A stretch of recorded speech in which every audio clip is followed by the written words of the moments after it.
मेरी 25 साल तो माइग्रेन सी और ठीक हो गई है। सर्वाइकल सीगा वो भी ठीक हो गया है। महाराज जी मैनू नींद नहीं सी आउंदी वो भी हुण आउण लग गई। महाराज जी हुण मेरे सारियां बीमारियां ठीक हो गई। मैं तुहाडा धन्यवाद करन आई। महाराज जी मैं इन्ना धन्यवाद करदी हां, तुहाडा इन्ना करदी हां कि मेरे को शब्द नहीं है। महाराज जी मैं कोटपुरे दा रहण वाला जी। मेरे मिसेज नूं शुगर बहुत रहिंदी सी ते उन्हां ते पैर ते जख्म हो गया सी ते डॉक्टर ने कहता सी भी इहदा अंगूठा कट्टना पऊगा जी। ते मैं 2.5 महीने तुहाडा प्रसाद खुआया महाराज जी ते अज उन्हां दी शुगर 130 है जी ते जिहड़ी कि पहलां 300 250 तो कदी घटदी नहीं हुंदी सी जी ते अंगूठा कट्टण दी लोड़ भी नहीं पई। गुरु जी महाराज जख्म बिल्कुल ठीक हो गया जी। चमत्कार हो गया। हाँ जी महाराज तुहाडी किरपा नाल चमत्कार होया जी।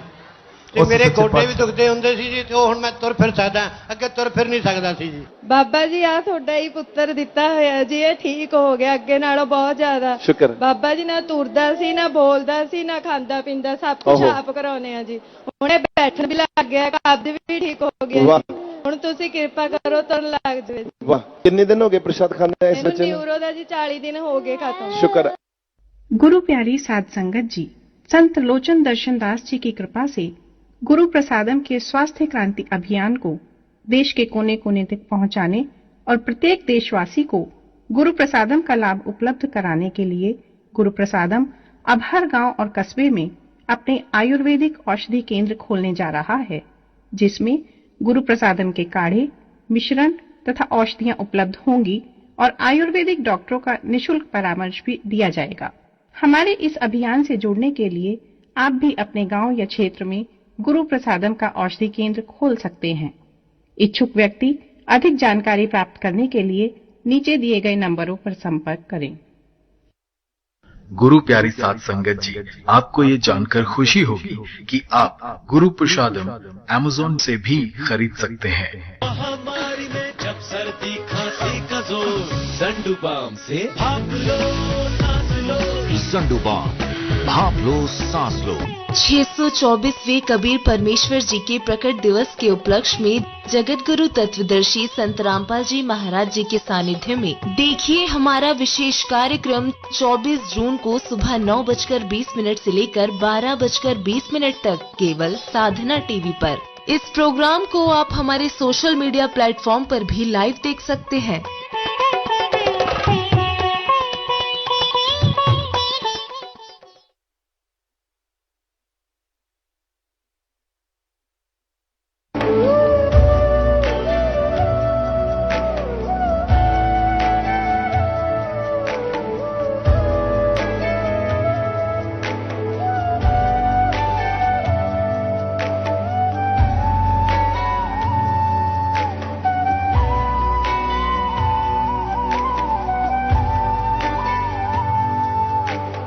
गीता अध्याय 15 के श्लोक 16-17 में 3 प्रभु बताए हैं।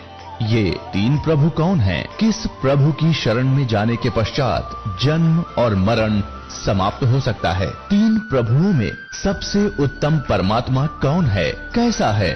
उसका क्या नाम है? इन सभी गूढ़ रहस्यों को जानने के लिए अवश्य सुनिए जगत गुरु तत्वदर्शी संत रामपाल जी महाराज के अमृत वचन। अब ये कंसेप्ट क्लियर हो गया कि गीता ज्ञान दाता स्वयं कह रहा है कि इस गीता के अंदर वो ज्ञान नहीं है जो सच्चिदानंद घन ब्रह्म की वाणी में है, और उसी से पूर्ण मोक्ष होगा और नहीं होगा। उसी से वो सच्चिदानंद घन ब्रह्म प्राप्त होगा, जहां जाने के बाद फिर लौटकर संसार में नहीं आते। फिर इसने प्रमाणित फिर संकेत कर दिया 15 में अध्याय के 1 से लेकर 4 में 16 और 17 में क्लियर कर दिया इसने सारा कंसेप्ट। उसमें बता दिया कि तत्वदर्शी संत की यह पहचान है जो ऊपर को जड़ और नीचे को तीनों गुण रूपी शाखा वाले इस संसार रूपी वृक्ष के सभी विभाग बता देगा भिन्न भिन्न सवेदवित, वो तत्वदर्शी संत है। अब देखिएगा 15वें अध्याय का प्रथम श्लोक।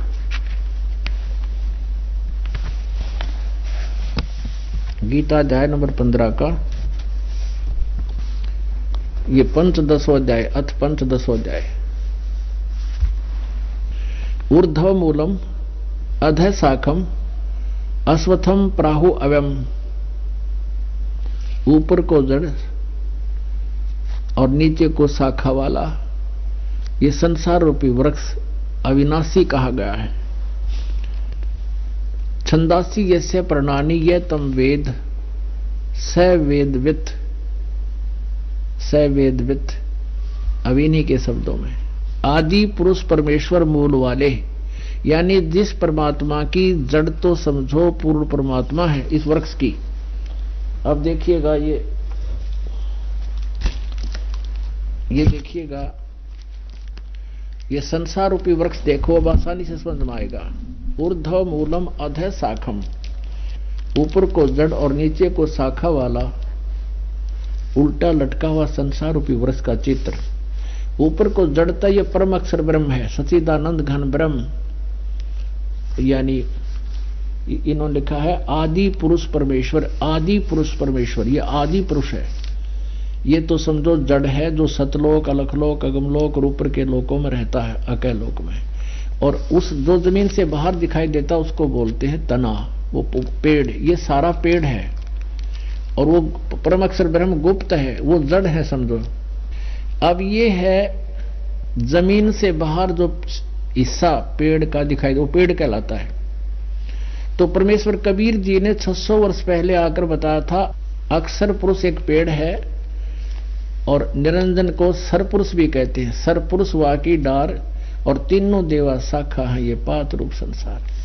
ये सच्चिदानंद घन ब्रह्म की वाणी में है। और उस परमेश्वर ने आके ये बताया था अक्षर पुरुष तो ये तना है और उसकी ये मोटी डार है, ये सरपुरुष ज्योति निरंजन, ये काल। और इसके 3 पुत्र हैं, 3 शाखाएं हैं, रजगुण ब्रह्मा, सतगुण विष्णु जी और तमगुण शिव जी। और ये तीनों देव रूपी शाखा है, 3 गुण, रजगुण ब्रह्मा, सतगुण विष्णु, तमगुण शिव जी और पात रूप संसार। अब ये परमात्मा मूल है, जो है आदि पुरुष परमेश्वर, तो जड़ समझो मूल वाले। और अधः शाखम नीचे को शाखा वाला, तीनों गुण रूपी शाखा वाला। ये अगले दूसरे श्लोक में आएगा, तीनों गुण रूपी शाखा वाला। ये उल्टा लटका हुआ संसार रूपी वृक्ष है। और जो इसको सभी विभागों को बताता है वो तत्वदर्शी संत है। तो परमात्मा परमेश्वर स्वयं आए थे, सच्चिदानंद घन ब्रह्म 600 वर्ष पहले काशी में एक लहरतारा तालाब में कमल के फूल पर प्रकट हुए थे नवजात शिशु के रूप में। जो परमात्मा ऐसा ही लीला करते हैं उनके विधान में है। तो उस समय आकर उन्होंने ये वाणी बोली थी, सच्चिदानंद घन ब्रह्म की वाणी। उसमें कहा था कि कबीर अक्षर पुरुष एक पेड़ है, सरपुरुष कहो चाहे ज्योति निरंजन कहो, वाकी डार और तीनों देवा शाखा है, ये पात रूप संसार। अपनात्मा हमारे सदग्रंथ जो है ये अनमोल रतन है, लेकिन इनको समझ नहीं सके। वस्तु कहां खोजे कहां, किस विध लग गए हाथ, एक पलक में पाइए बेदी ले ले साथ। एक व्यक्ति पैसे वाला था, उसने अपने आंगन में एक मंदिर बनवा रखा था। मंदिर अपने खुद की पूजा के लिए, आंगन में मकान से बाहर, और उसमें एक 4 द्वारी सी बना रखी थी। अब उसकी अचानक मृत्यु होगी। पुत्रों को पता था कि पिताजी के पास बहुत धन है, तो उन्होंने देखा कि अवश्य वो कहीं ना कहीं बही में लिखा होगा कहां कहां कितना पैसा है। तो उन्होंने पढ़ा, उस पुस्तक में लिख रखा था बही में, यानी एक डायरी में, कि इतना सोना, इतने किलो चांदी, इतने सिक्के, अच्छा धन लिख रखा था। कि वो चांदनी 14 रात के 12 बजे और मंदिर के गुम्बद में दाब रखे हैं। अब उन्होंने क्या किया वो समझ मत आया नहीं, कोड वर्ड क्या लिखे थे वही में, वो मंदिर का गुम्बद फोड़ दिया। उसमें कुछ पाया नहीं। बड़े चिंतित हुए, भाई इतना धन था और पिताजी तो झूठ बोल गए, इसमें है नहीं, वो पैसा कहाँ है। इस चिंता में मित्र था उनके पिता का, उसके पास गए। उनको उन्होंने बही दिखाई कि देखो ताऊ जी, अंकल जी, हमारे पिताजी ने क्या किया, ये लिख रखा है, धन वहां है नहीं, हम तो मर गए, लुट गए, पिट गए।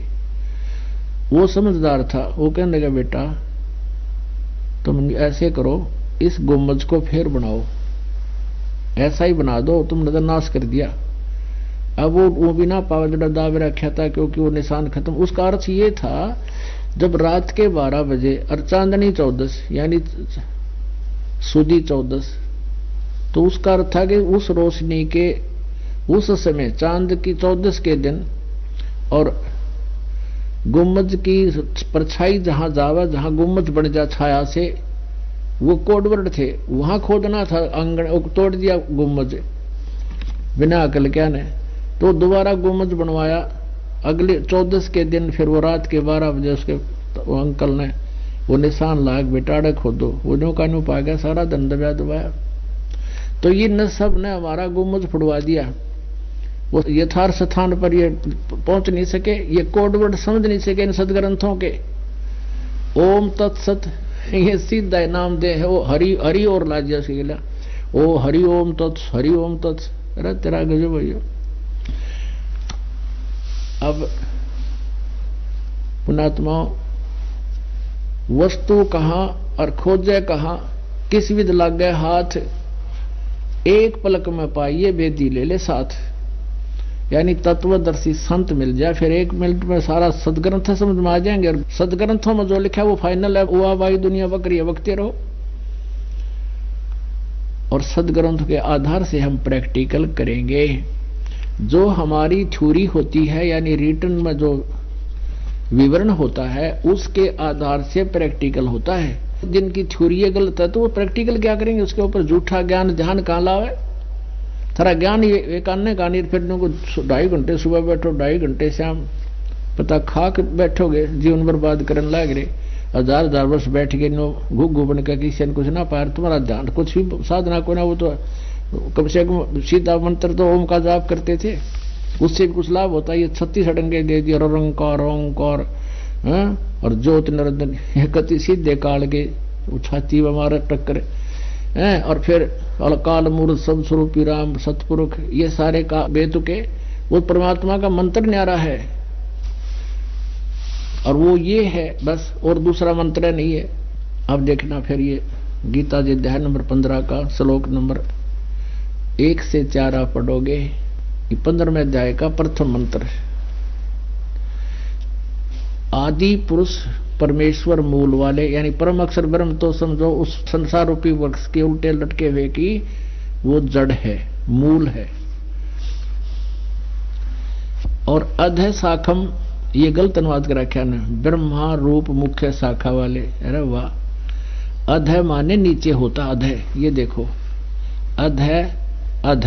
इस दूसरे श्लोक में 15वें अध्याय के में मूल पाठ में 2 बार अध लिखा, इन्होंने इसका अनुवाद यहां लिखा है, सही किया है। ये जहां ये विचलित नहीं हुए वहां अर्थ ठीक कर दिए।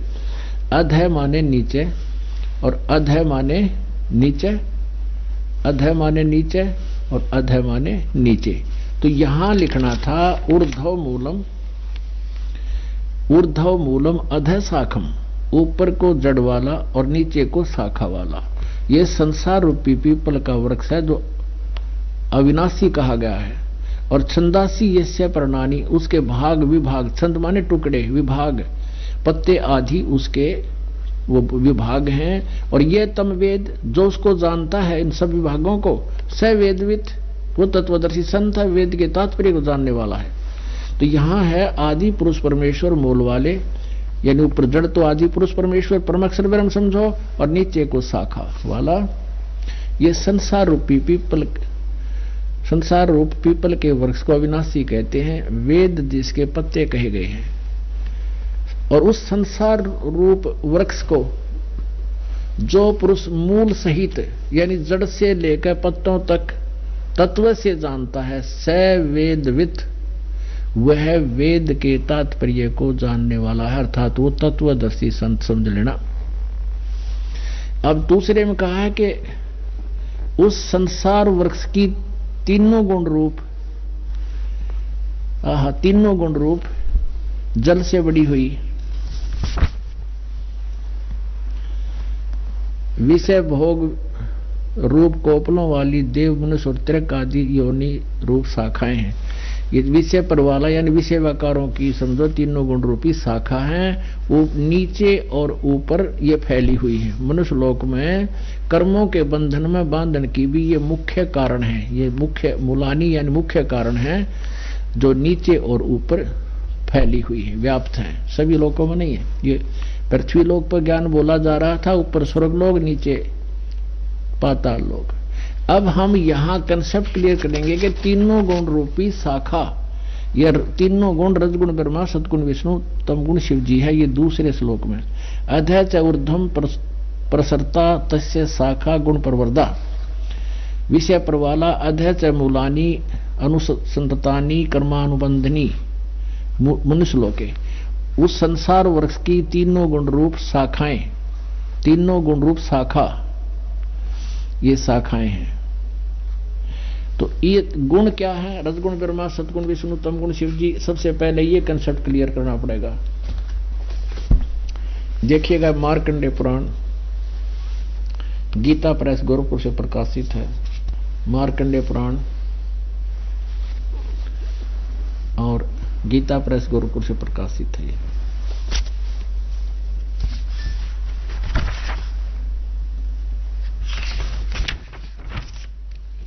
सचित्र मोटा टाइप, केवल हिंदी, गीता प्रेस गोरखपुर से प्रकाशित। इसके 120 पृष्ठ पर आपको दिखाते हैं, 123 पृष्ठ पर, 123 पृष्ठ पे। और संक्षिप्त मार्कंडेय पुराण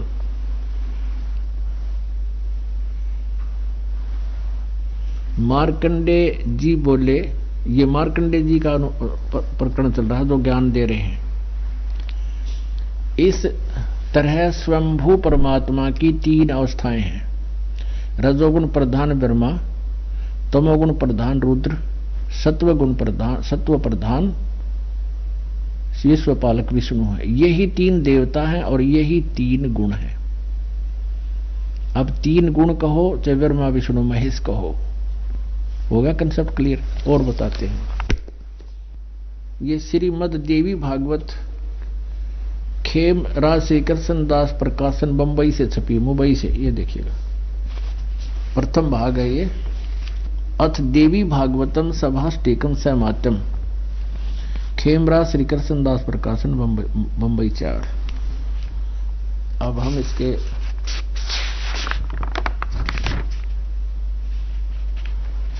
तीसरे सकंद में आते हैं। इसमें संस्कृत भी साथ है।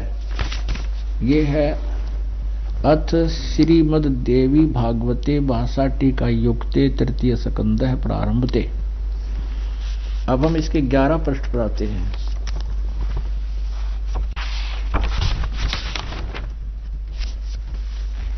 ये 11 पृष्ठ है और तृतीय सकंद है, अध्याय नंबर 5 का। यहां श्लोक नंबर 8वां हम पढ़ेंगे। ये 7वां यहां समाप्त हो गया और 8वां ये भगवान शिव बोल रहे हैं, हे माता, यदि हमारे ऊपर सदा आप दया युक्त हो तो हमको तमोगुण में किस प्रकार प्रधान किया है? ब्रह्मा रजोगुण और हरि सतगुण युक्त क्यों किए हैं? युक्त किए हैं, क्यों किए हैं? अब यहां तो हिंदी पर डीप संस्कृत पढ़ेंगे। ये देखो, ये 7वां समाप्त हुआ, 8वां हम संस्कृत भी पढ़ेंगे साथ में। यदि दया धर्मना न सदाम्बिके कथम अहम विहित है। भगवान शंकर कहते मैं क्यों बना दिया तमोगुण और कमल जय यानी कमल से उत्पन्न होने वाले ब्रह्मा जी को रजोगुण संभव है। रजोगुण क्यों बना दिया? और सुविहित है किमो सतोगुण हरि, विष्णु को आपने सतोगुण क्यों बना दिया? इति सिद्धम रजगुण ब्रह्मा सदगुण विष्णु तमगुण शिव जी। अब ये आसानी से समझ में आ जाएगी आपके ये पवित्र सदग्रंथ कि यहाँ, क्योंकि ये कोड वर्ड है। ये वो मंदिर वाली वो 14 से चांदनी 14 समझ लो, और गुम्मज में लिख रखा है, वो था जमीन पर फोड़ो गुम्मज से, ये उठ पटांग बना रहे हैं इनके अर्थ। जैसे अनुत्तम का अर्थ अति उत्तम कर दिया इन्होंने 7वें अध्याय के 18वें श्लोक में। अरे तेरा गजब हो, वो ही कर दिया, गुम्मज फोड़ने लग गए ये। अब यहां देखो वही श्रीमद् भगवद गीता अध्याय नंबर 15 का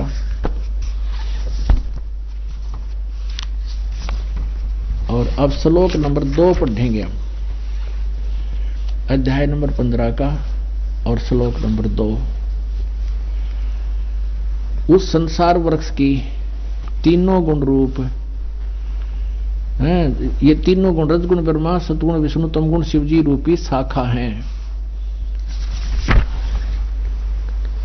रूपी शाखाएं ऊपर और नीचे फैली हुई हैं। बस इतना ही काफी समझे। अब तीसरे में क्या कहा है 15वें अध्याय के में गीता ज्ञानदाता कहता है इस संसार वर्ष का स्वरूप जैसा कहा है वैसा यहां नहीं पाया जाता। यहां विचार काल में वैसा यहां विचार काल में नहीं पाया जाता। यानी तेरे और मेरे इस गीता जी के डिस्कशन में मैं तुझे इस संसार रूपी वर्ष का के बारे में नहीं बता सकता। इसके सभी विभागों को तो तत्वदर्शी संत बतावेगा, उनसे पूछो। यहां सिर्फ इसने क्या बता, ऊपर को जड़ और नीचे को तीनों गुण रूपी शाखा वाला संसार रूपी वृक्ष है। बाकी जो उसके तत्व उसके सभी विभागों को बता देगा। स वेदवित, ये 15वें अध्याय का प्रथम श्लोक में बताया है कि उससे पूछो, वो वेदवित है, वो बताओगा। इसके सब छंदासी यस्य प्रणानी यतम वेद स वेदवित।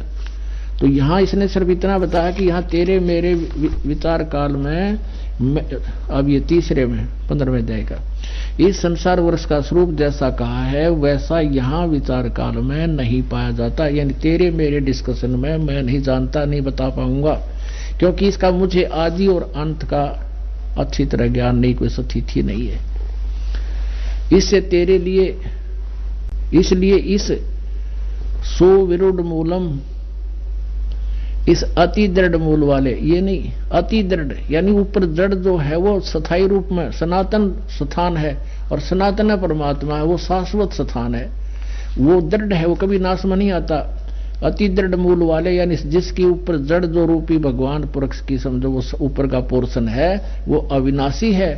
संसार रूपी पीपल के वृक्ष को इस दृढ़ असंख्य शस्त्रेण का अर्थ है यहाँ पर तत्व ज्ञान रूपी शस्त्र द्वारा काटकर, वैराग नहीं, तत्व ज्ञान रूपी शस्त्र द्वारा काटकर उसके पश्चात चौथे में, उसके पश्चात उस परम पद परमेश्वर को भली भांति खोजना चाहिए जहां जिसमें गए हुए पुरुष यानी साधक फिर लौटकर संसार में नहीं आते और जिस परमेश्वर से पुरातन संसार वृक्ष की प्रवृत्ति विस्तार को प्राप्त हुई है, यानी जिस परमेश्वर ने सब ब्रह्मांडों की रचना की है, संसार रूपी वृक्ष को रचा है, और उसी आदि पुरुष नारायण के मैं शरण हूं, यानी सच्चिदानंद घन ब्रह्म की मैं शरण हूं, इस प्रकार दृढ़ निश्चय करके उस परमेश्वर का ही परपधे उसकी पूजा करो। इससे सिद्ध हो गया गीता ज्ञानदाता अपने से अन्य किसी की बता रहा, उसी की पूजा करो। अब 15वें अध्याय के 16 और 17 में, ये 15वां अध्याय चल रहा है और 16 और 17 ये 16 है। दिवौ इमौ पुरुषव लोके सरय च अक्षरय एव च शरय सर्वाणी भूतानि कटुष्ट अक्षरय उच्यते। इसका अर्थ है कि इस लोक में, कौन से लोक में, ये पृथ्वी वाला लोक है जो परब्रह्म के, इस ब्रह्म के तो 21 ब्रह्मांड और इस सरपुरुष के और अक्षर पुरुष के 7 संग ब्रह्मांड, ये एक ही पृथ्वी वाला लोक कहा जाता है। इस लोक में 2 परमात्मा, 2 पुरुष हैं, दिवौ 2 इमौ मानिन, लोके माने संसार वृक्ष में, इस लोक में सरपुरुष और अक्षर पुरुष। इस पुरुषों को हम यहां भी लगा सकते हैं, सरपुरुष और अक्षर पुरुष, और इनके लोकों में सर्वाणी भूतानी, सब प्राणी नाशवान है और आत्मा अविनाशी सभी की है, ये कही जाती है। इनका अनुवाद देखिए। इस संसार में नाशवान और अविनाशी भी ये दो प्रकार के पुरुष हैं, प्रभु हैं।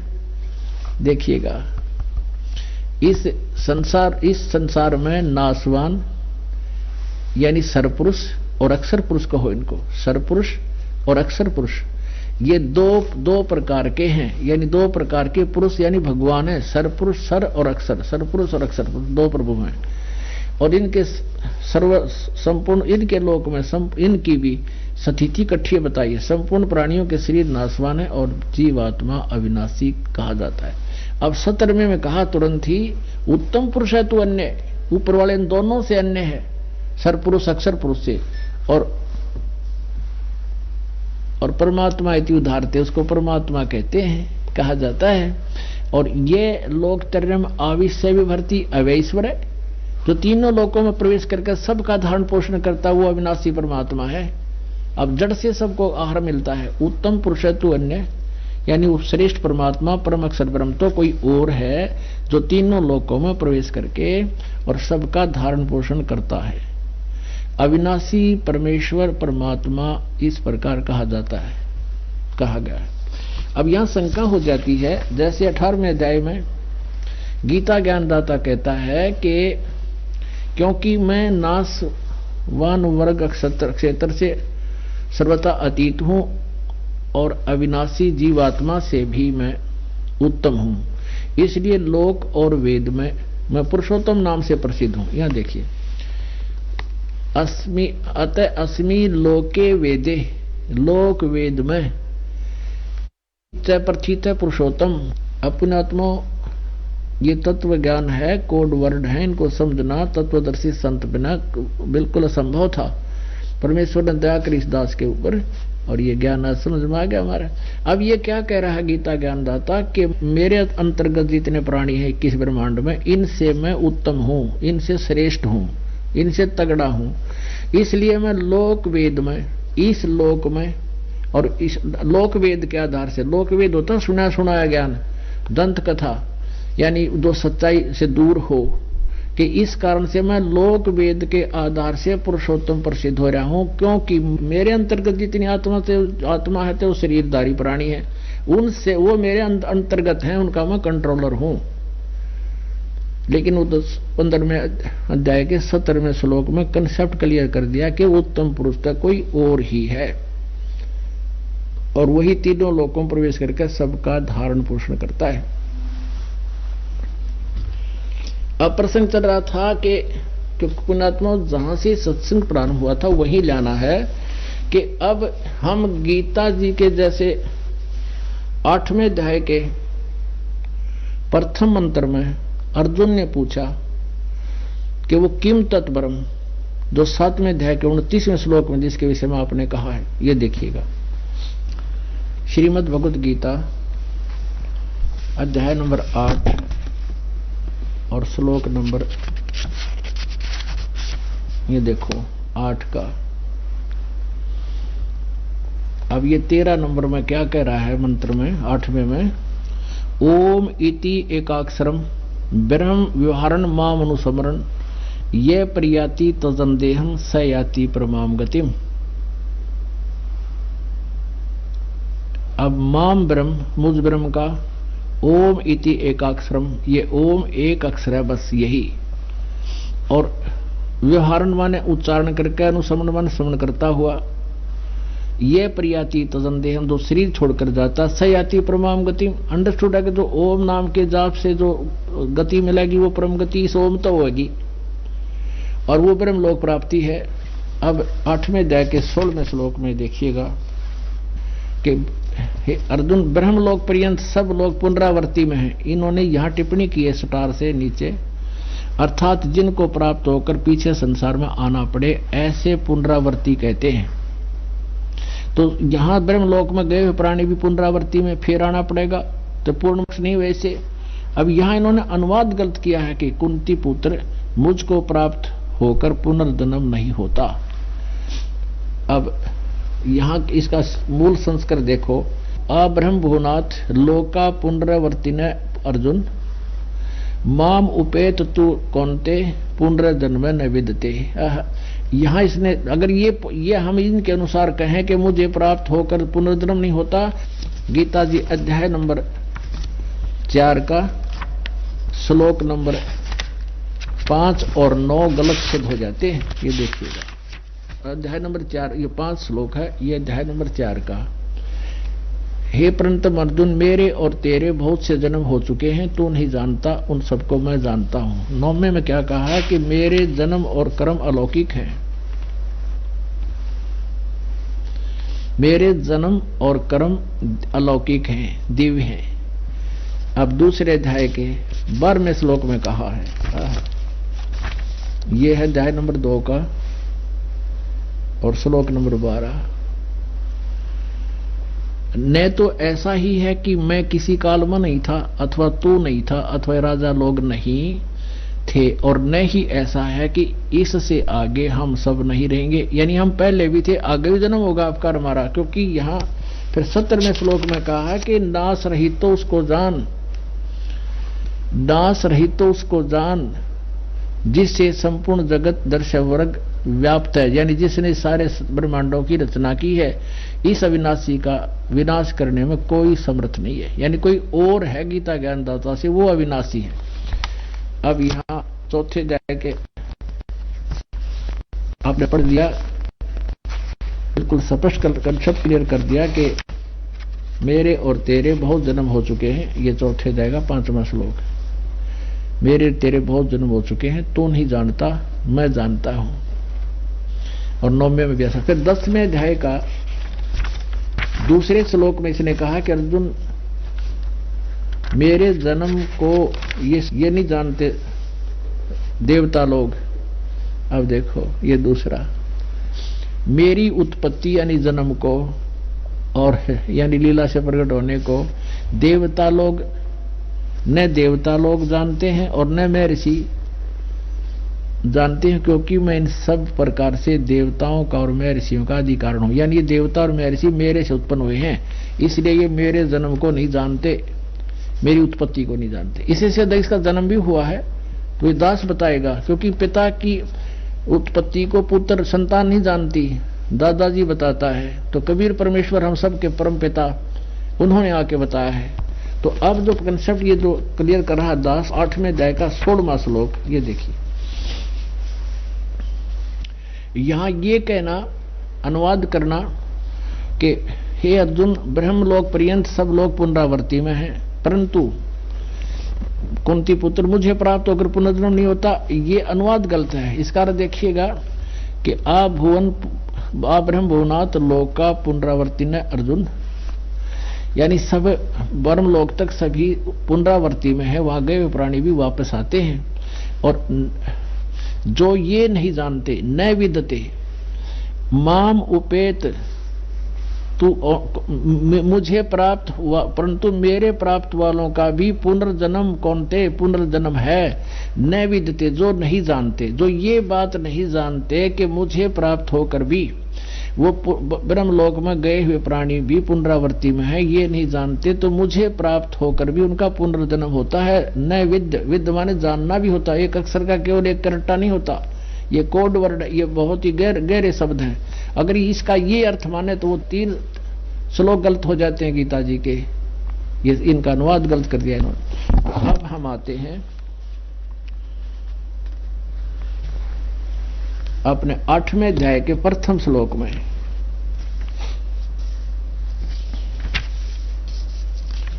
आठवें अध्याय का प्रथम, आपने 13वां पढ़ लिया, अब प्रथम 8वें अध्याय का ये प्रथम श्लोक। प्रथम श्लोक अर्जुन पूछता है, किम तत्ब्रह्म, वह ब्रह्म क्या है, किम अध्यात्म, किम कर्म पुरुषोत्तम, अधिभूतम च किम प्रोक्तम, अधिदेवम किम उच्यते। अब यहां देखिएगा बिल्कुल साथ में ये 30 में 7वां अध्याय के 30 मंत्र हैं, ये यहां समाप्त हो जाता है। और देखो ये बना रहे इसका रेल, हरि ओम तत्सत, हरि ओम तत्सत, ये गुम्मज फोड़नीय थे सारे। ये देखो अब यहां देखना, अब 30 और 29 में क्या प्रश्न किया है, क्या ज्ञान दिया है गीता ज्ञानदाता ने कि जो मैंने तुम्हें ज्ञान बताया है कि तत्वदर्शी संत की खोज करके फिर तत्व ज्ञान समझो। तो ये कहता है कि मेरे जरा मरण मोक्षाय माम आश्रित है, ये 7वें अध्याय का ये 29वां मंत्र है। जरा मरण मोक्षाय माम आश्रित है, मेरे इस ज्ञान का आश्रय कर लेगा जो कि भी तत्वदर्शी संत की खोज कर लेगा, फिर वो जरा मरण मोक्षाय यतंती, ये जो मेरे ज्ञान के आश्रित होकर तत्वदर्शी संत को प्राप्त करके वो केवल जरा और मरण से मोक्ष माने छुटकारे का ही यतंती प्रयत्न करते हैं।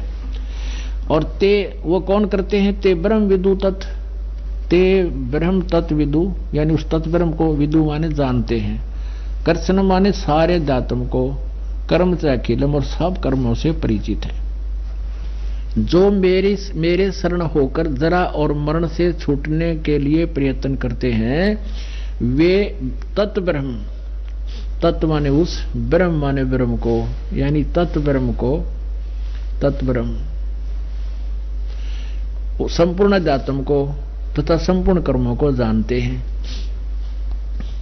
और जो पुरुष अधिभूतम अधिदेव सहित तथा अधियज सहित सब का आत्मरूप मुझे अंत काल में जानते हैं, तो वो मुझे ही जानते हैं।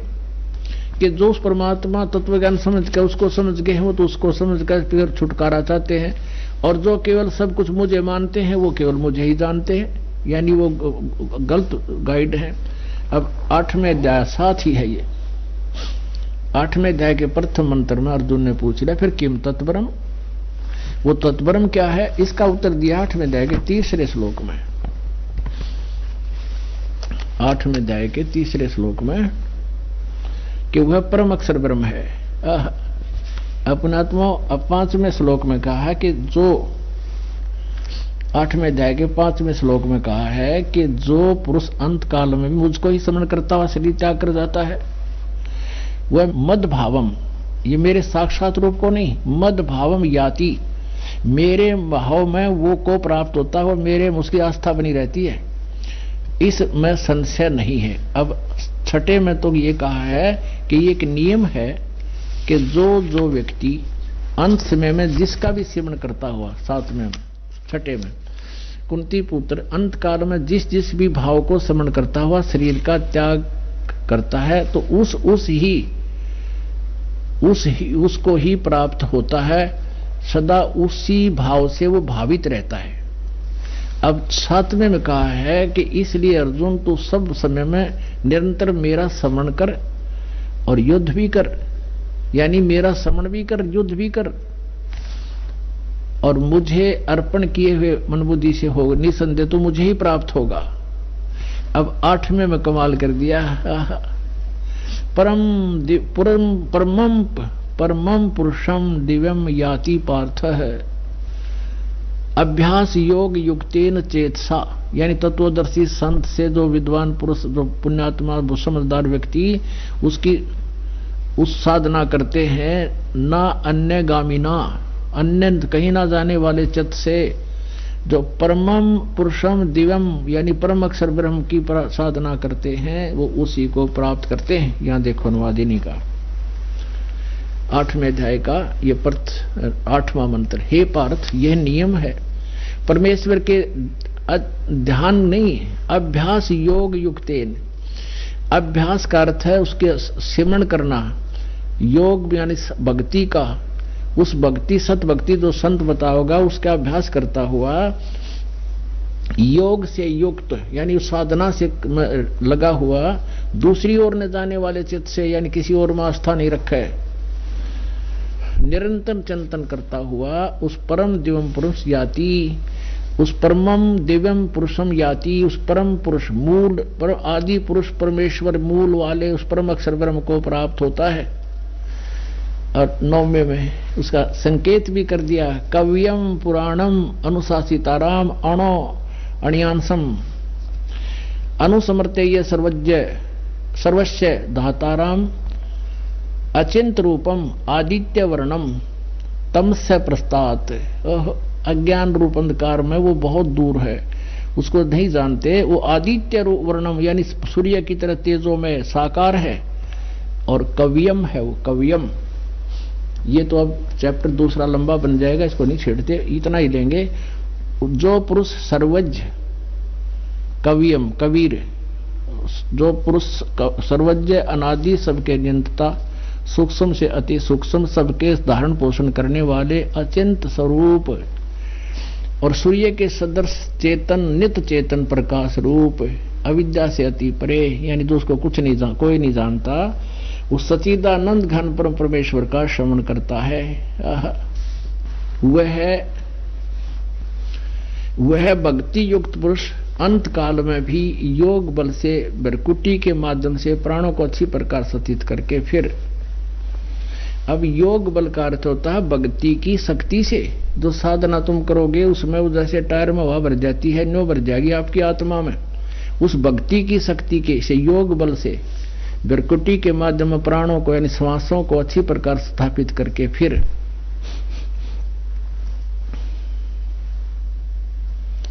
निश्चल मन से श्रवण करता हुआ उस दिव्य परम पुरुष को ही प्राप्त होता है, यानी परम अक्षर ब्रह्म को ही प्राप्त होता है। 3 श्लोकों में लगातार उस परम अक्षर ब्रह्म की जानकारी दी है। अब पुण्यात्माओं, अब ये निष्कर्ष निकल रहा है श्रीमद् भगवद गीता का सार आपके समक्ष आ रहा है। पहले गीता सार क्या बताया करते, अर्जुन तेरा क्या जाता है, तू क्या लेकर आया था, आत्मा तो अमर है, तू क्यों चिंता करता है, बता।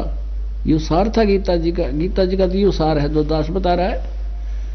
वो तो मीठी गोली थी जो मुंह में दे देते दूसरे जाते भूल जाते, सब हुआ भाई। देखो अब आपको दिखाते हैं। अब गीता ज्ञान दाता कह रहा है कि अर्जुन तू सर्व भाव से उस परमेश्वर की शरण में जा। ये देखिए वैसे 18वें अध्याय के और भी बहुत से प्रमाण है, 47 में भी यही प्रमाण है और इस 61 में भी यही संकेत है कि अर्जुन शरीर रूप यंत्र में आरूढ़ संपूर्ण प्राणियों को अंतर्यामी परमेश्वर अपनी माया से कर्मानुसार भ्रमण कराता हुआ सब प्राणियों के हृदय में स्थित है। अब इसी से है कोई और परमात्मा है, अंतर्यामी कोई और परमात्मा है।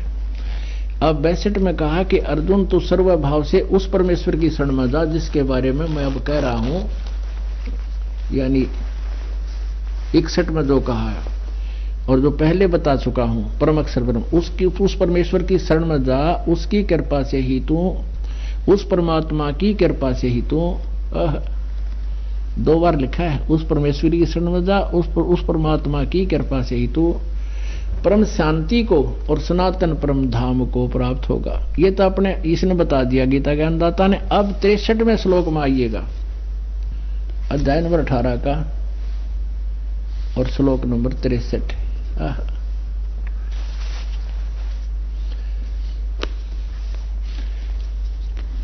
इस प्रकार यह गोपनीय से अति गोपनीय ज्ञान मैंने तुझे कह दिया।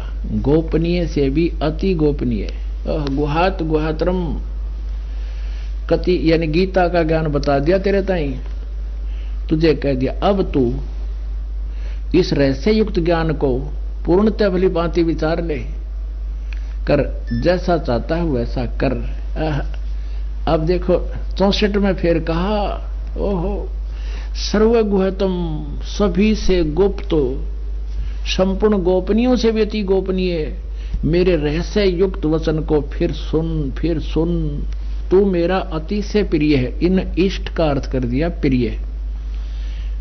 अब यहां देखो फिर, सर्वगुहतम भूय शरणु में परम वचः है।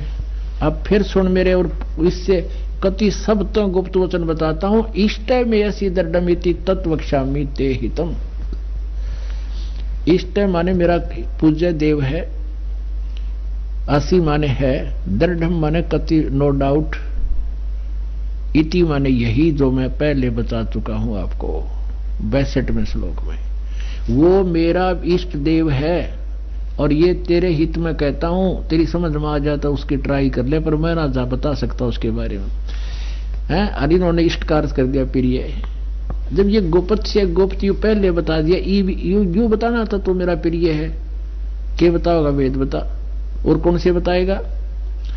अब इससे बता दिया कि ये बता दिया कि गोपनीय से गोपनीय, गुप्त से गुप्त, ये कहता सबसे गुप्त और बताऊं एक सबसे गुप्त, ये मेरा इष्ट देव है, इष्टसी वेदरडम। अब यहां 65 में मैं कहता 18वें अध्याय के में,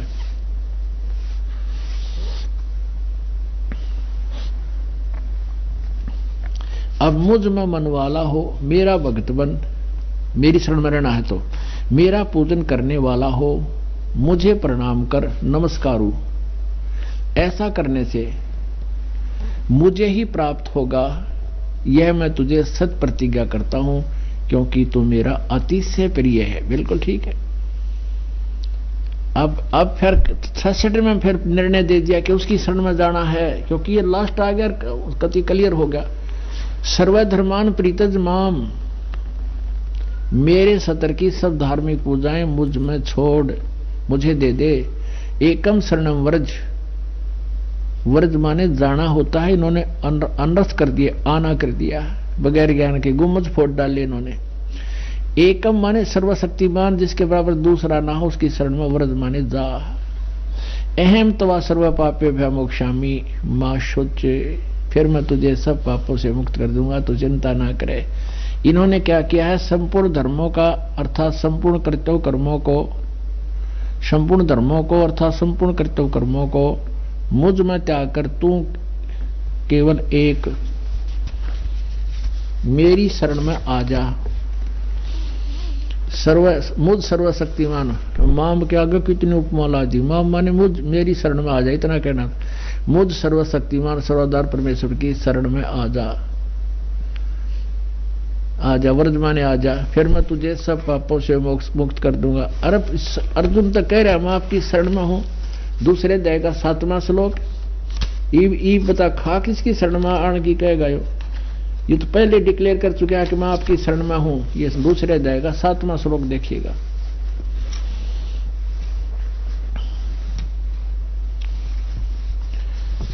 कार्यता रूप दोष से अपहत हुए स्वभाव वाला धर्म के विषय में महोचित हुआ मैं आपसे पूछता हूं, जो साधन निश्चय कल्याणकारक हो वह मेरे लिए कहिए, क्योंकि मैं आपका शिष्य हूं, इसलिए आपके शरण हुए मुझको शिक्षा दीजिए।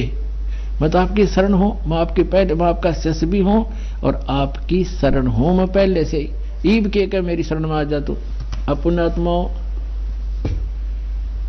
अब इन्होंने व्रज माने जाना कर दिया, क्योंकि ये तत्व ज्ञान से अपरिचित थे। इन्होंने गुम्मज फोड़ दिए। वस्तु कहां खोजे कहां किस विद लागे हाथ, एक पलक में पाइए बेदी ले ले साथ। बोलो सतगुरुदेव की जय।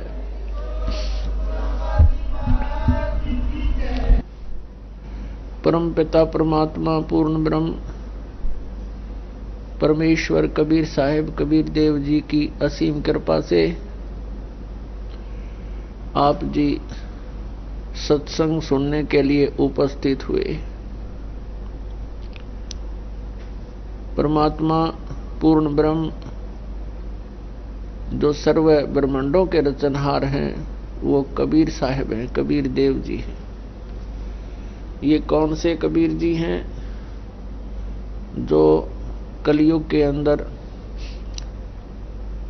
विक्रमी संवत 1455 सन 1398 ज्येष्ठ सुदी पूर्णमासी को सतलोक से चलकर अपने सनातन परम धाम से,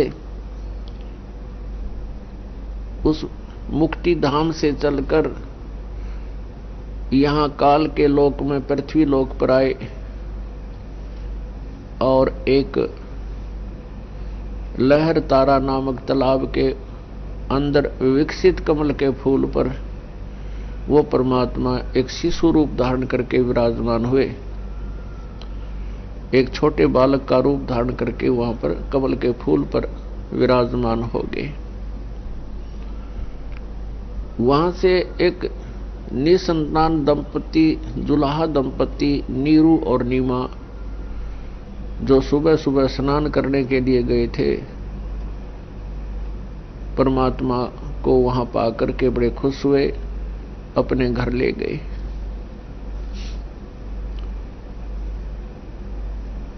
अब जुलाहा व्यवसाय करने वाले परिवार में परमात्मा लीला में बड़े हुए, धीरे धीरे जुलाहे का कार्य करने लगे, क्योंकि वो परमात्मा 3 सतिथि से पूरे विश्व को कंट्रोल कर रहा है। एक शरीर में, एक रूप में वो सतलोक में रहते हैं, स्थायी रूप में जिनका एक रोमकूप की रोशनी करोड़ सूर्य करोड़ चंद्रमा मिला दे उससे भी अधिक है। इतना तेज है, इतना नूर है, इतना प्रकाश है प्रभु का के शरीर का। आइए अब हम उन श्रद्धालुओं के अनुभव जानते हैं जो जगत गुरु तत्वदर्शी संत रामपाल जी महाराज जी से दीक्षा प्राप्त कर चुके हैं तथा उनके द्वारा बताए गए भक्ति मार्ग पर चल रहे हैं। सर नमस्कार। नमस्कार सर, क्या नाम है आपका? मेरा नाम कल्पेश भाई शाह। कल्पेश जी, कहाँ से आए हैं आप? मैं गांव छोटाउदेपुर गुजरात से आया हूँ। सर, संत रामपाल जी महाराज से कब जुड़े आप? जी मैं 24 अक्टूबर 2010 को जुड़ा। संत रामपाल जी महाराज से नाम दीक्षा लेने से पहले आप क्या भक्ति साधना करते थे? जी हमारे घर में जो पारंपरिक पूजाएं हो रही थी, जैसे शिव जी की हम पूजा करते थे, हनुमान जी को हमने इष्ट बनाया था और चामुंडा माँ को हमने कुलदेवी के रूप में पूज रखा था, और भी जैसे नवरात्रा कर रहे थे और सावन महीने में हम शिव जी का महीने का हम उपवास रखते थे। तो ये सारी जो हमारे घर में चली आ रही थी जो पूजा थी, हम भी उसी को सत्य मान के पूजा कर रहे थे। जी सर, संत रामपाल जी महाराज से कैसे जुड़ना हुआ आपका? क्योंकि आप गुजरात से संबंध रखते हैं और हजारों किलोमीटर दूर आप हरियाणा में संत रामपाल जी महाराज से जुड़े, कैसे? जी ऐसा हुआ कि हमारी जो बुआ जी हैं वो राजस्थान से बिलोंग करते हैं, तो उनकी लड़की को बीमारी थी, गठियाबाई हो गया था। तो वो एक बार उनका लड़का मेले में गया था, वहाँ उनको भक्ति सौदागर का संदेश ये पुस्तक की सेवा कुछ हो रही थी उधर से, तो वहाँ से उन्होंने उस पुस्तक को ग्रहण किया और उन्होंने उस पुस्तक को घर पे लाए और वहाँ से सबसे पहले हमारी बुआ जी ने नामदान दीक्षा ली और अपनी लड़की जो बीमार थी उनको दीक्षा दिलाई और उनको बहुत फायदा हो गया। तो हमारे पापा जी भी थे, तो वो भी भक्ति भाव में ज़्यादा रहते थे, इधर उधर घूमते रहते थे, क्योंकि हमारी आर्थिक परेशानी शारीरिक बहुत ज़्यादा घर में हो रही थी। हमारे मम्मी को भी दमा की बीमारी थी, मम्मी तो खैर चल बसे थे, बीमारी के कारण हम बहुत दुखी हो गए थे, हमारे परेशानी बहुत ज़्यादा थी। तो हमारे पापा जी इधर उधर घूमते रहते थे कि पता नहीं कहीं से कोई लाभ हो जाए, कहीं कोई अच्छा संत मिल जाए या कोई टोना टोटका वाला मिल जाए जिससे हमारा घर का उद्धार हो जाए, धंधा नहीं हो रहा था, ये सब बहुत सारी दिक्कत हो रही थी। तो उनको बुआ जी ने संपर्क करके बताया कि यहाँ पे एक संत आए हुए हैं हरियाणा में, संत रामपाल जी महाराज करके, आप उनसे दीक्षा लो, उनका ज्ञान सुनो, तो वहाँ पे जाने के बाद आपको हो सकता है कि आपका कष्ट निवारण हो जाए। तो सर, क्या आप लोगों को जो कष्ट थे संत रामपाल जी महाराज से नाम दीक्षा लेने के बाद क्या वो ठीक हो गई? हाँ जी बिल्कुल। हमारे सबसे पहले घर में हमारे पापा जी ने नाम उपदेश लिया और संत रामपाल जी महाराज से दीक्षा ली, और वो दीक्षा लेने के बाद में उसके बाद में फिर मैं भी जुड़ा, क्योंकि वो पापा जी वहाँ से आए थे आश्रम से और डीवीडी कैसेट और सब लाए थे। सर, हम जिन भी लोगों का इंटरव्यू लेते हैं वो कहते हैं कि संत रामपाल जी महाराज से नाम दीक्षा लेते ही ठीक हो जाते हैं, जैसे ही वो आशीर्वाद देते हैं कैंसर जैसी भयानक बीमारियां ठीक हो जाती है। आपके परिवार में भी काफी सदस्य बीमार रहे हैं, आपको भी बहुत सारी आपत्तियों का सामना करना पड़ा है। आपका क्या अनुभव रहा है संत रामपाल जी महाराज से नाम दीक्षा लेने के बाद? आपकी क्या क्या समस्याएं दूर हुई है, आपको क्या लाभ हुए? सबसे पहले तो हमें आर्थिक लाभ से हम ज़्यादा परेशान थे, तो हमें आर्थिक लाभ सबसे ज़्यादा हुआ, क्योंकि संत रामपाल जी महाराज से जुड़ने से पहले हमको कम से कम 15 लाख का कर्जा था, वो जो हमें मार्केट में देना था, वो हमारे पास कुछ भी नहीं था और हमें सब जगह से कर्जा देना था। सबसे पहले हमारे को नाम दीक्षा लेने के बाद सबसे पहले वो कर्जा कैसे फ्री हो गया पता ही नहीं चला। उसके बाद दास के पास घर में भी कुछ भी नहीं था, पूरा घर खाली था, बिजनेस भी कुछ भी नहीं था। दास ने परमात्मा को आश्रम में फोन किया, वहां से रिक्वेस्ट की, आश्रम गए, मालिक का आशीर्वाद लिया, हमने प्रार्थना की और गुरु जी ने बोला कि कोई बात नहीं बेटा, आप कर लो, मालिक दया करेंगे। तो संत रामपाल जी की दया से हमने बिजनेस स्टार्ट किया और उसके बाद हमें बिजनेस में इतनी उन्नति मिली कि आज हमारे पास टाइम नहीं है, हमको कस्टमर को मना करना पड़ता है कब आप जाओ, अब हमें भक्ति करनी है, भक्ति के लिए समय दो, हमें पैसा नहीं चाहिए। अब हमें पैसा बिल्कुल नहीं चाहिए, हमें भक्ति चाहिए, भक्ति दान दो गुरुजी, हम ऐसा बोलते हैं संत रामपाल जी महाराज को। सर और क्या लाभ मिले?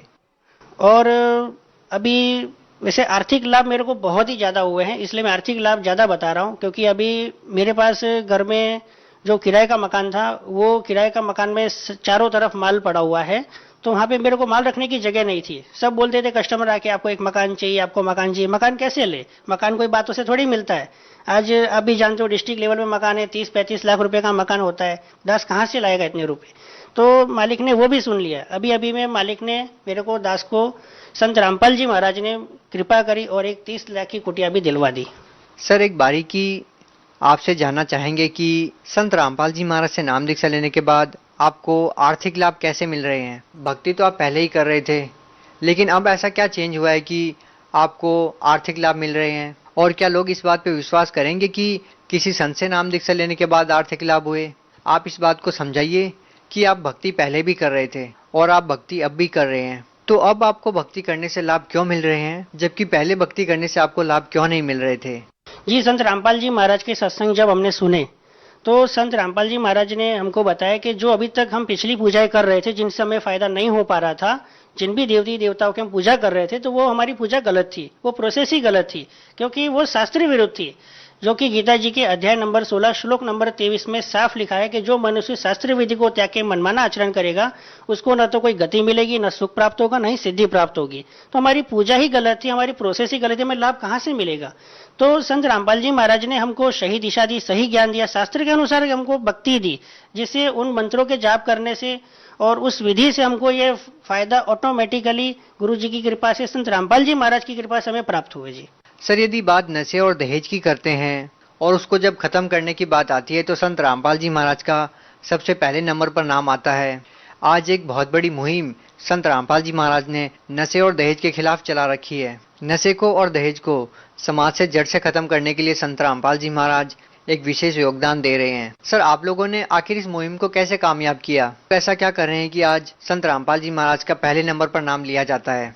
इसमें ऐसा है कि संत रामपाल जी महाराज जो हैं, वो इस देश में जो हमारे जो समाज में कुरीतियां चल रही हैं, जो पाखंडवाद चल रहा है, उसको खत्म करने का बीड़ा उठाए। क्योंकि संत रामपाल जी महाराज स्वयं कबीर परमेश्वर के अवतार के रूप में इस धरती पर आए हैं, ये बात सभी जान ले, क्योंकि हमने तो खुद इसका अनुभव किया है।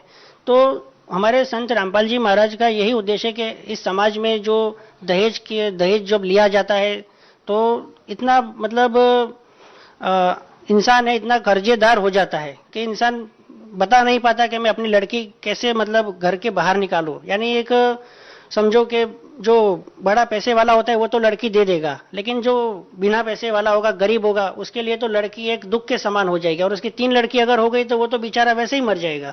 तो संत रामपाल जी महाराज ने समाज में, जैसे ये दहेज है, तो हम जब दीक्षा लेते हैं तो दीक्षा लेने के टाइम पे हमको नियम बताए जाते हैं कि हमें दहेज नहीं ना लेना है ना देना है, हमें बीड़ी शराब मांस तंबाकू कोई भी व्यसन कोई भी लाकर भी नहीं देना है, खाना तो बहुत दूर की बात है। ऐसे ऐसे हमको तीर्थ स्नान, तो इन सब को हमको वेद और शास्त्र में बताया गया कि इन सब चीजों से फायदा नहीं होगा।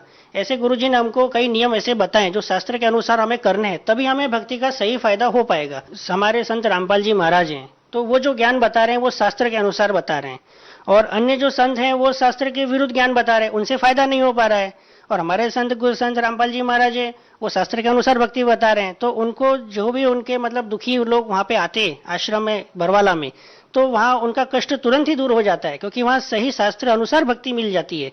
और अन्य जो धर्म पंथ जो चल रहे हैं वहां पर कहीं भी चल रहे हैं, तो उनको उस भक्ति से सैकड़ों वर्षों से वहां लगे हुए, लेकिन उनको फायदा नहीं हो पा रहा है। और कैसे कोई अगर हमारा भक्त वहां उसको दुखियारे को मिल जाता है कि आप संत रामपाल जी महाराज के शरण में चलो, वहां जाने से आपको ये सारे कष्ट दूर हो जाएंगे। संत रामपाल जी महाराज जो आशीर्वाद देते हैं, तो वो आशीर्वाद में ही इतनी शक्ति है, और उनके जो मंत्र हैं जो शास्त्र अनुसार है, उनकी जो प्रोसेस है जो शास्त्र के अनुसार है, उससे ऑटोमेटिकली सारे लाभ प्राप्त हो जाते हैं। तो ये सारी बातें अन्य पंथों को, अन्य धर्मगुरुओं को ये गवारा नहीं होती जो वहाँ चल रहा है। सर, आप अपनी भाषा में गुजरात के लोगों को संत रामपाल जी महाराज के बारे में क्या संदेश देना चाहेंगे? હું તો બસ એટલું જ કહેવા માંગુ છું અમારા ગુજરાતના બધા જ ભાઈ બહેનોને કે સંત રામપાલજી મહારાજ અન્ય બધા જ ધર્મગુરુઓ જો એવું જ કહે છે કે તમે મારી પાસે આવો, હું ભક્તિ આપું છું, મને ગુરુ બનાવી લો, હું તમને આ મંત્ર આપીશ, તમે જાપ કરો. પણ સંત રામપાલજી મહારાજનું જ્ઞાન તમે ખાલી એક વખત સાંભળો, તમે જુઓ કે કેવી ભક્તિ બતાવે છે, કેમ આમનો આટલો પ્રચાર થઈ રહ્યો છે. આ ગુરુજી એટલે જેલમાં છે છતાંય આમનો પ્રચાર જોરશોરથી થઈ રહ્યો છે. કેમ આવું થાય છે? તો આ કેવા ગુરુજી છે? તો તમે કમસે કમ એમનું જ્ઞાન સાંભળો. કેમ કે સંત રામપાલજી મહારાજ કોઈ સાધારણ મનુષ્ય આ ધરતી પર નથી આવ્યા. એ સ્વયં કબીર સાહેબના અવતાર અને સાચા ભગવાન બનીને ધરતી પર આવ્યા છે. તો તમે એમનું જ્ઞાન સાંભળો સૌથી પહેલા, અને એમની ભક્તિ જુઓ. એમનું જ્ઞાન તમને શાસ્ત્રના અનુસાર ગીતા, 4 વેદ, કુરાન શરીફ, બાઇબલ એ અનુસાર જ્ઞાન બતાવી રહ્યા છે. અને એમની ભક્તિથી આપણા ગમે એવા રોગો હોય, કેન્સર જેવી બીમારી કેમ ના હોય, આપણા ઘરમાં ખાવાના ફાફા હોય, આપણા પાસે પૈસો ના હોય, તો એ તો માલિક ફ્રીમાં આપે છે. એમના આશીર્વાદ, એમની ભક્તિ જ આપણને મળી જાય છે. सर, संत रामपाल जी महाराज की एक पुस्तक है जीने की राह, जिसने लोकप्रियता के मामले में सभी रिकॉर्ड तोड़ दिए हैं और उसकी डिमांड इतनी हो गई है कि वो लोगों को मिल नहीं पा रही है, जिस कारण से 25 लाख से ज्यादा लोगों ने उस किताब को संत रामपाल जी महाराज की वेबसाइट से डाउनलोड कर लिया है. सर, जीने की राह पुस्तक को जो लोग घर बैठे मंगवाना चाहते हैं वो कैसे प्राप्त कर सकते हैं?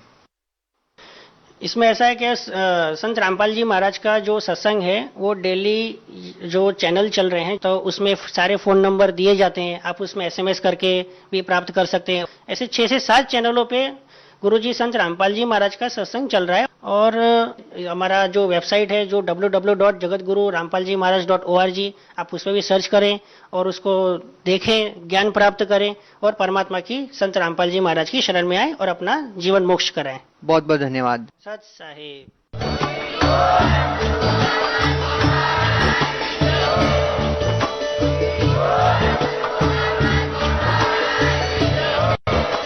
आप सुन रहे थे जगत गुरु तत्वदर्शी संत रामपाल जी महाराज जी के मंगल प्रवचन. अधिक जानकारी के लिए विजिट कीजिए हमारी वेबसाइट www.jagatguru-rampalji.org.